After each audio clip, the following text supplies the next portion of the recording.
Good late Sunday, everybody. Meteorologist Casey Cloud breaking in right now, and I've been monitoring a moderate 4 to 5 risk for some very dangerous winds toward parts of North Texas, that surrounding region. And now, unfortunately, we're starting to see things take an escalation as we're seeing those extreme wind dangers here enter in toward some of the higher populated areas within Texas, there in toward Tarrant County. These winds could be on the lower end in a pretty widespread area of that tornado scale, like EF0 winds over a widespread area. So maybe winds, getting upward of 85 miles an hour. That's also a lower end hurricane winds, hurricane-like conditions here entering into lower parts of Tarrant County, right there around Fort Worth. You see the Benbrook area really getting hammered right now. This white area on our wind velocity indicates winds of probably at least 70 miles an hour. But, really probably based on what I seen a moment ago, and this is a little further out from the radar, we were seeing the potential for maybe closer to 80 mile an hour winds there, which would indicate the hurricane-like conditions. So not good at all. As I was looking at things there, we just really got to be mindful here of what could happen. The Weather Service in Fort Worth has this as a destructive situation, considerable damage, extremely dangerous, really, with tornado-like wind speeds expected.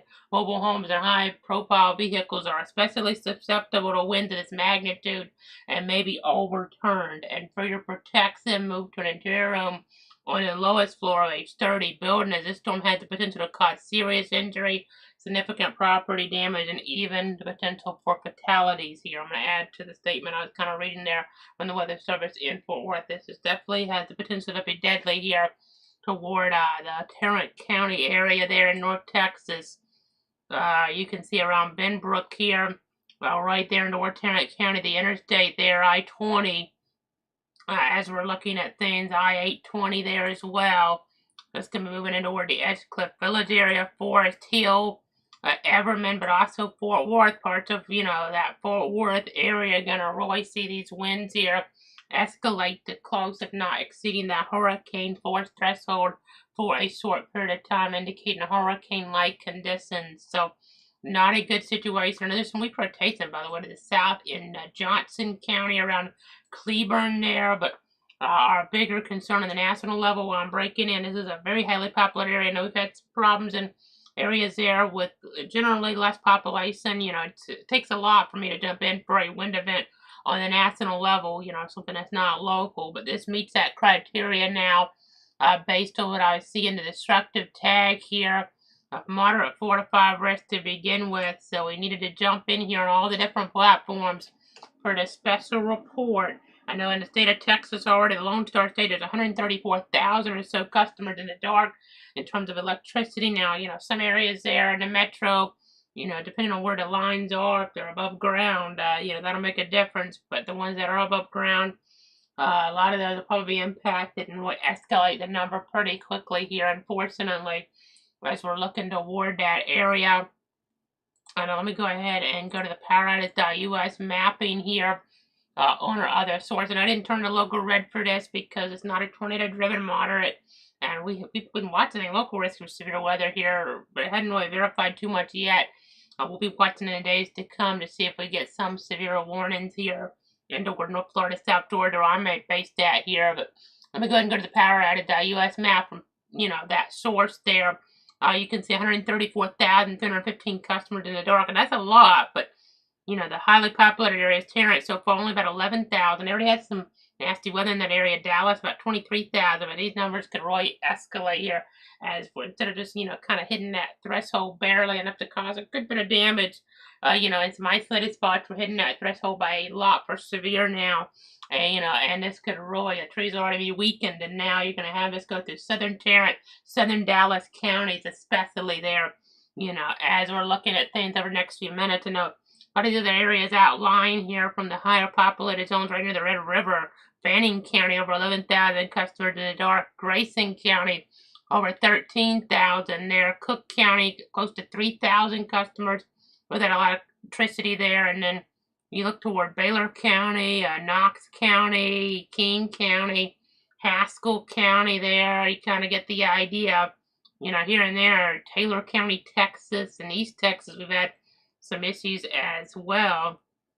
as we look at that map from Power.us. So that's the storyline there. I expect to see some really nasty gusts on some of these sensors. I know it may be more likely here, and I know this radar is going to start to obscure now we're getting so close. But as we get into ward-like areas there on Arlington Municipal Airport, Grand Prairie be on the edge of some of the worst of the winds, I think, but it's hard to tell. Let me switch radar. This might show it's better. I don't think they're weakening. It might be weakening a little, but I don't think it's weakening as much as this is saying here. I mean, there's a lot of storms in here, but, I mean, I don't think we're just kind of seeing this completely collapse. We have another terminal radar. Let's try it. All these different angles can be very helpful here. I mean, if nothing else, a lot of wind around Forest Hill and around I-20 moving over toward the Florence Hill area. You see right there around Arlington Municipal Airport. That's where we need to be watching here. Again, they issued a destructive tag to the Weather Service in Fort Worth for parts of the metro, which sends it off on the phones, which, it's like a tornadic-like situation over a widespread area there in the metro. I say hurricane-like conditions, in some neighborhoods for sure, and tornadic-like winds in some spots, similar storyline. Technically, you could say, as I'll put the scale up real quick, widespread EF0 type conditions here with the wind damage potential in toward the metro there. And there were some very highly populated zones. You don't see them issue this destructive tag on the severe thunderstorm warning very often. In fact, just looking at some of the latest updates here, from the office, it looks like they've gone ahead, and I'll back it up here. I need to switch to the other mode. You see this one box, this is the destructive warning. They dropped the destructive warning now for the hurricane-like conditions.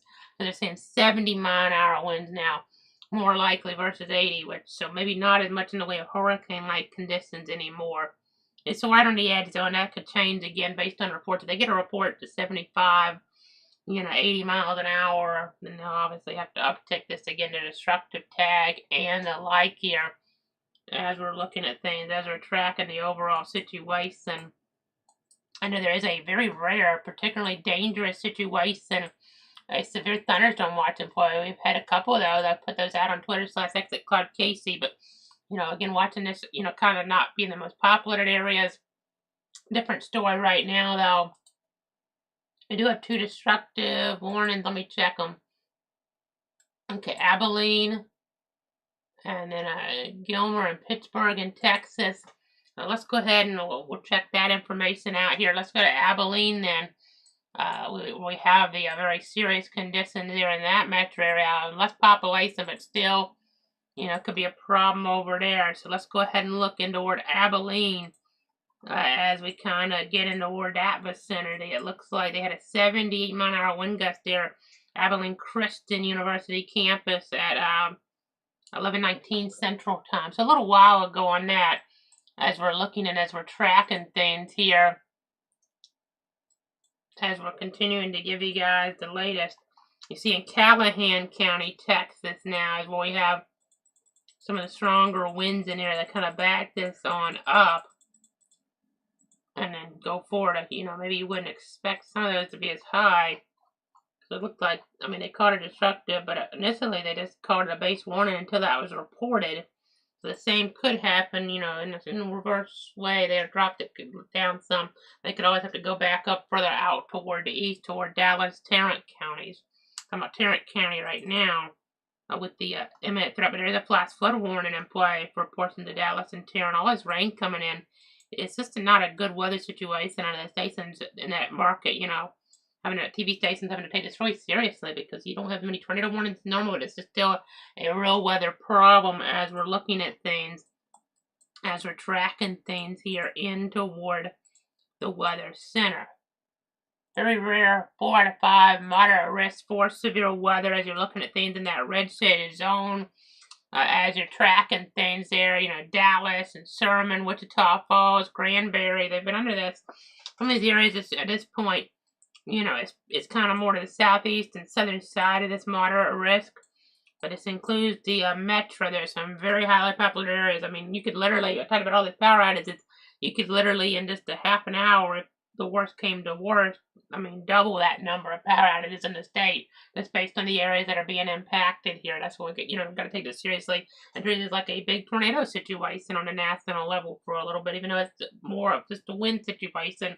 These are tornado-like winds and hurricane-like on the lower end of the scale, at least, over a widespread area these type of conditions. So, again, got to be really mindful. There's some other warnings across the country as well. You see one in Missouri there for parts of, let's check the counties here, Butler, Carter, and Wayne until about 12:30 a.m. Locally, we've been watching a risk here. I mean, but we only had one warning. We didn't think we needed to break in for it. It wasn't bad enough, based on what I was seeing there way earlier in the day. As we were tracking things, but as we look toward North Texas there, I know we're just continuing to watch that very big danger. I know flash flooding is a big concern there as well toward that market area. It's got to continue to watch, got to continue to track, got to continue to look at the situation here very carefully. You see all this color cloud tops?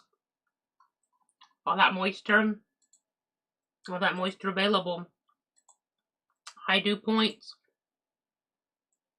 And let me check some of these flash flood warnings.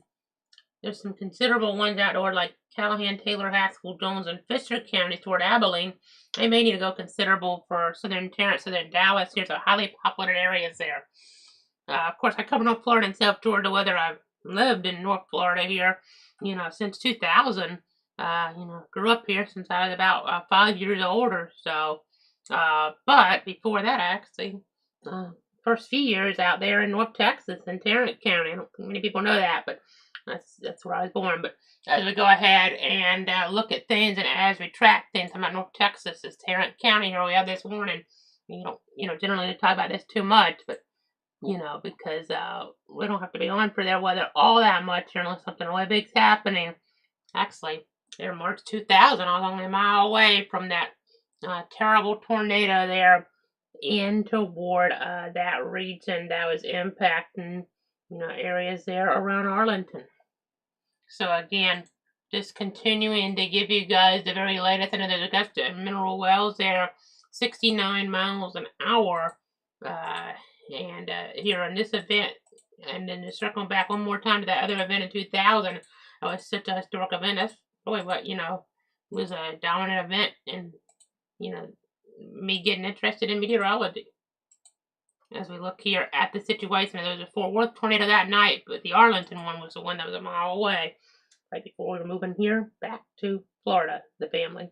As we go ahead and look here, track things, give you guys the latest. I'm going to go ahead and keep on looking. You see down toward Johnson County there, in the Cleburne area, off toward the Eastmore around Grandview and Interstate 35W. That's where we're starting to see some of that concern there escalate for some weak rotation. Rio Vista there, as we're tracking that area very carefully. It might be Rio Vista. I think that might be how it's pronounced out there, but you kind of get the idea. Continuing to give you guys the very latest. You see Waxahachie under a severe thunderstorm warning. So the one for Cleburne, that is for 70-mile-an-hour winds. The one for Waxahachie is for 65-mile-an-hour wind gusts, so just under hurricane force gusts. We did have one for 80 for Tarrant. They dropped it down to 70 with the predominant box here. The other box got taken off the screen. So that's kind of the storyline there. Again, a very big wind event. Abilene's been getting hit hard there. Let me check there. Let's check the county. There's Taylor County in Texas. So, how many power outages in Taylor County in Texas? As I go ahead and look at things right now on my board here. I'm going to go ahead and look here at 7,062. So, not as bad as it could be, if, assuming that is the most up-to-date information there, according to power.us. I'm just trying to look here, and looks like it's been updated recently, so it could have been worse than that number, but still a big deal, still a problem. Still hurricane condition there for a little bit toward Abilene Christian University's campus there on Abilene. As we go ahead and continue to give you guys the very latest here, on this as we track here, as we monitor things. We're watching the metro there. Let's go ahead and keep looking. If we don't see, the hurricane conditions really become, more prevalent here on the next few scans, we may go ahead and wrap it back up, because it looks like this is, you just never know in these situations how things are going to go. Didn't want to take any chances. This was getting into more highly covered areas, but it looks like some of the action around here might have helped this weaken off some. Still a big flood threat, don't get me wrong. This is still a big weather event for these areas. I mean, we'll go ahead and show you here on our other source. Some of these areas, about 2 inches of rain in this last hour in toward Dallas County. And then let me go ahead and check here some of the parameters. Yeah, the energy is really starting to lack up there, so that's helpful. That's really weakening this off some. You see down toward Corsicana, they still got to be paying attention. Supercell Composites way up there, but this might just help with the wind event there. Toward areas there, the southern part of the PDS severe thunderstorm watch. Again, a very rare type of watch there. As we're looking at things, I know on the prior severe event that came to the metro there, they had DFW Airport ASOS station there. Well, let's see, that's 3 miles southeast of Grapevine. They're technically in Tarrant County, gusted to 68 miles an hour. Now these are just temperatures on the screen, even though you see 68 and stuff. I'll take those off on this screen. The others are wind gusts when I have that up, if you guys are wondering about. I generally do it on this screen. The white numbers here will be your wind gust here reported at certain sites. And then occasionally, I'll take this off real quick. The yellow numbers will be your temperatures when I have it on this map. But generally, I keep the winds up, because I can't put the winds up on the other map unless I have it as the actual icons there that are used there at the airports. And a lot of people, it's not something that's that easy to understand if you're not really into meteorology. It has different lines on them to indicate certain kind of gusts. But these are the actual numbers here, so you guys get a better idea of what's going on. So, okay, they're dropping the warning for Tarrant. It looks like, and that's the top of the hour, so they may still reissue. But I guess that's a good thing here. In that we come on the air and give you the alert, but then it weakens out. I mean, we wanted to weaken. It's just it's just an unusual sequence there. Sometimes you kind of try to be a little bit proactive. It's just starting to really heading toward those metro counties, and then it kind of fell off. That's what we want to see as we were looking at things here, as we were tracking them here, and as we are tracking them in the current term. So that's kind of the storyline there. That's a big deviation here over the last several minutes. I mean, in what we're dealing with and what we're monitoring. I know. Just continuing to give you guys the very latest here, on this weather scenario.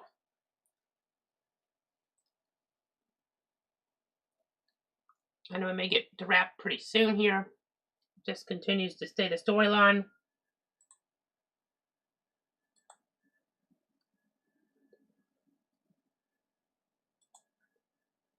I'm going to keep looking here at information.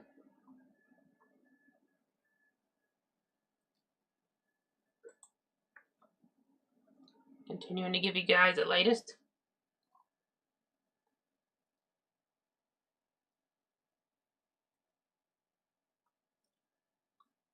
Just checking some information here. It's all about protecting you, your friends, and your family.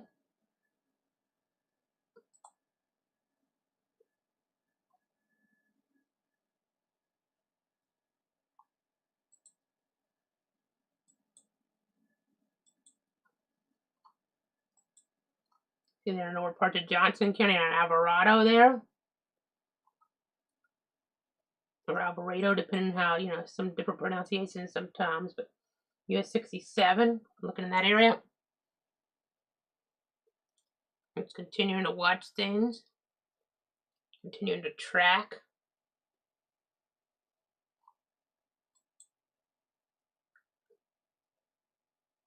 Looking over here, Mineral Wells, Palo Pinto County. Images of a roof torn off a metal building and power lines downed on Highway 180 west of Mineral Wells.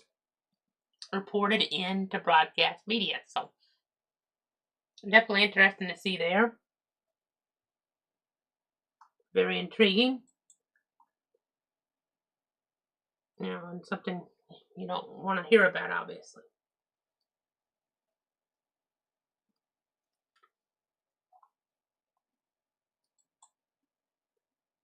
So let me go ahead and keep looking at things. It's been a busy weather day here in the weather world. That's for sure. Well, let's go ahead and enter the models. It's just been awful here with this, trying to give us an idea of what could happen locally. But while we're on the air here, let's go ahead and take a look at things toward our local county. You see some lighting. You saw the radar. I had it up.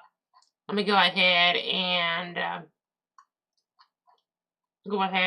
get on over to East Triple R. Let's go to the 0Z and try to figure out what might happen here as we look ahead toward the timeline. I mean, it's showing some action further west there. You see the lightning now, so there is some.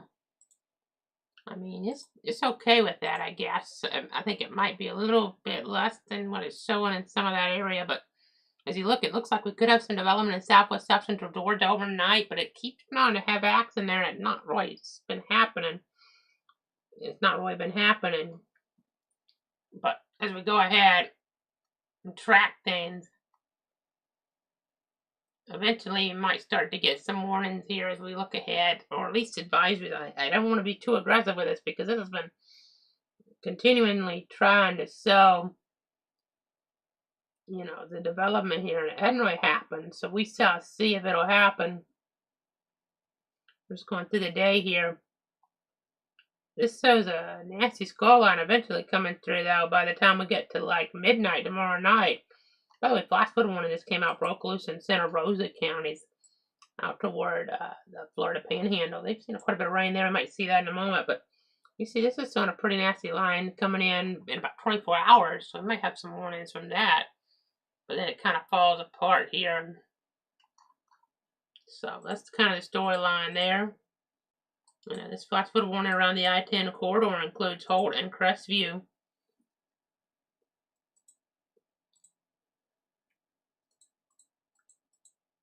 You see that orange area there, 12 hours, 5 inches, 1 hour, a couple few inches even. So that's a lot of rain there toward that area in the Florida Panhandle. And a lot of the area is not getting the rain. We've got some scattered showers here east of Stark on that Sunday.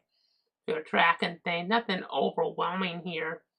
But it was, helpful. We need more rain now than what we got. But we're always on for our 62 counties, trying to keep you guys safe and informed. Trying to give you guys the latest here on the overall weather scenario here. Any tornado warning comes in our 62 counties will be on the air, obviously, with things. So, Facebook there, Casey Cloud Cloud Weather, Twitter /exit Cloud Casey, YouTube at Cloud Weather, Twitch Cloud Weather, Carter.com, and giving you updates on other type of conditions, of course, as are warranted there, as it is warranted. And as we're looking at our map here, of course, everybody here, toward our area that's a Seminole fan, really hoping that FSU baseball could get back to Omaha and win that elusive first national championship. But unfortunately, they got eliminated tonight. There in Corvallis, Oregon. Everything that's happened with FSU, whether it was in April, or, they're at the student union, or with Don Thrasher, the president of the university when I was there, the, president emeritus, I think is what he was called there, passing away recently at age 81. There's a lot of, reasons for FSU fans to hope that they could win that first title, but it didn't happen. That didn't happen. And they'll have to try again next year as we look at things, as we track things here in toward the pitcher. So, pitching, really let the nose down, to be quite honest. Got behind 13-3, tried to battle back, got it there to just a 4-run differential, 14-10 there in the 9th inning.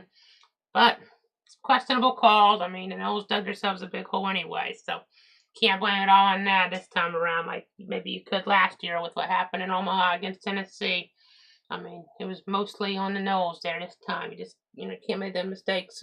Friday night, you can't make that, big of a hole come to fruition there to be down by 10 runs multiple times and expect to come back. But the umpires didn't do many favors either, continually trying to call strikes against the nose hitters there when they were unlikely balls there in quite a few situations late in that game. But that's the storyline there. Let's go ahead and, of course, hope for, safe travels for everybody there, especially, if you're having to go across the country back home to Tallahassee. Okay, so here's that view on this. You do see a little lighting developing there toward parts of Gulf County there, just outside of area. We'll watch that. Nothing too crazy with it right now. As we're tracking things, you see some lighting here in South Georgia, so maybe the action will start to get going now. It's just taking, this is night. It's 1:08 in the morning here. We're starting to really get some more of that development. We thought we'd get some severe warnings on Sunday. We had one, but nothing really overwhelming here locally as we were tracking the overall picture. We thought we might see them at this point in the night. We could get some more scattered development like we had during the day. It'd be, unusual, but not impossible to get some warnings here during the overnight hours if we are continuously seeing more development here. So, bunch of warnings out toward the west, toward that PDS severe thunderstorm watch there. But as we're tracking things, as we're monitoring things, trying to give you guys the very latest, obviously, on everything. Of course, we'll be on here for local stuff as needed. As you look out here, you see that one severe thunderstorm on really way out ahead. They're going 80-mile-an-hour winds for Longview, Texas, and surrounding area. That is a big warning. Let's go ahead and look at that one on our velocity mode here then. Yeah, that's a really well-defined line on that side of things, headed, across I-20 there. Already across parts of it. But as we look here, Upshur County around Gilmer and Ore City there, you can see some winds 70, 80 miles an hour on velocity. Camp County, a tree down on a home. They're never what you want to hear, obviously. You see that line really well defined. You see around Tyler, Texas there, Smith County. They're seeing, these really nasty conditions, 80-mile-an-hour winds. Gilmer and Pittsburgh, Texas, they're even more concerned about, as we're looking at things, as we're tracking things here. But, Pittsburgh kind of starting to get in the back edge. Gilmer's getting now. Tyler's starting to really get into it now. Longview in just a few minutes. And we'll be eventually watching in, areas further south and east. As we track things, Marshall, Carthage, Rust there, Jacksonville, Texas. It's a storyline there.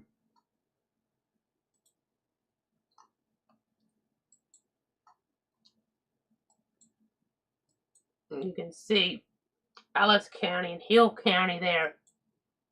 Watching this nasty weather, but at least in Metro Dallas, it's becoming more, of a flood threat, which is still very dangerous, obviously. But the winds aren't as bad as they were looking. We see 3 inches last hour in southern parts of Dallas and southeastern Tarrant. But the wind not as bad there, but still heavy rains. Adding to that, that could become more of a flood threat here over the next little bit as we're looking toward those areas there. So, odd weather pattern here.